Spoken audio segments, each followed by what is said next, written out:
Tasmiati MPD. Saya mengajar matematika di SMA Negeri 2 Ngawi Taruna Indonesia. Inovasi pendidikan yang saya lakukan adalah pemberdayaan siswa berbasis proyek untuk gemilang iptek di SMA Negeri 2 Ngawi Taruna Indonesia. Inovasi pendidikan ini merupakan pemberdayaan siswa berbasis proyek yang berorientasi pada produk nyata. Siswa dibagi menjadi kelompok-kelompok proyek di mana siswa menerapkan hasil pengetahuan yang diperoleh di kelas dalam bentuk proyek karya nyata. Tema proyek dapat berupa literasi sains, teknologi, dan kompetensi digital. Dari kegiatan ini diharapkan dapat mencetak generasi muda dan inovatif dan literat dalam pengembangan ilmu pengetahuan dan teknologi.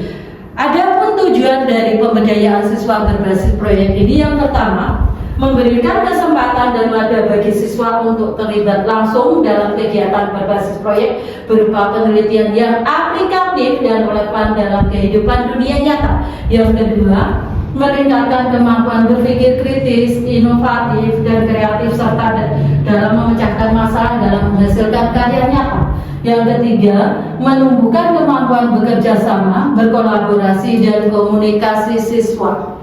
Manfaat dari pemberdayaan siswa berbasis proyek ini adalah yang pertama, siswa dapat mengaplikasikan konsep-konsep yang dipelajari di kelas secara langsung dalam kehidupan nyata atau pembelajaran bermakna. Kemudian siswa dapat mengembangkan kemampuan berpikir kritis, kreatif, dan inovatif dalam memecahkan masalah dan menghasilkan karya nyata. Ketiga adalah siswa dapat mengembangkan kemampuan bekerja sama, berkolaborasi, dan berkomunikasi. Sasaran pemberdayaan siswa berbasis proyek ini yang pertama adalah siswa kelas 10 dan kelas 11 di SMA Negeri 2 Ngawi Taruna Indonesia. Kemudian yang kedua adalah guru mapel sebagai fasilitator dan pembimbing proyek. Yang ketiga adalah lingkungan sekolah sebagai penyedia ekosistem pendukung kegiatan proyek. Yang keempat adalah masyarakat lokal sebagai mitra dalam pelaksanaan proyek. Sebelum pelaksanaan program ini adalah yang pertama, pembentukan tim-tim proyek, yang kedua adalah penggalian ide proyek, yang ketiga adalah penyusunan proposal proyek, yang keempat adalah pelaksanaan proyek, kelima adalah pelaporan pelaksanaan proyek, dan yang terakhir adalah monitoring dan evaluasi proyek. Organisasi yang berperan dalam kegiatan pemberdayaan siswa berbasis proyek ini yang pertama adalah tentu saja kepala sekolah, yang kedua guru pembimbing, ketiga adalah guru mata pelajaran, keempat adalah ketua tim proyek, dan terakhir adalah anggota tim proyek. Materi yang dikembangkan adalah yang pertama literasi sains dan teknologi, yang kedua adalah keterampilan berpikir kritis dan pemecahan masalah, yang ketiga adalah kreativitas dan inovasi berdasarkan kearifan lokal, yang keempat adalah kompetensi digital, yang terakhir adalah komunikasi dan kolaborasi. Ketercapaian program ini indikatornya adalah yang pertama, siswa aktif dalam kegiatan berbasis proyek dengan menyelesaikan proyek dengan baik dan benar. Yang kedua adalah siswa dapat berkomunikasi dan berkolaborasi secara efektif dalam tim. Yang ketiga, produk nyata yang dihasilkan sebanyak 5 proyek dalam 1 semester. Yang keempat adalah terbentuknya galeri digital hasil karya siswa sebagai portofolio. Dalam pemberdayaan siswa yang berbasis proyek ini adalah yang pertama, terbatasnya sarana dan prasarana yang dapat menunjang pelaksanaan proyek. Yang kedua, belum meratanya motivasi dan minat siswa dalam kegiatan proyek. Yang ketiga, tidak semua guru siap menjadi pembimbing dan fasilitator proyek. Yang keempat adalah keterbatasan waktu.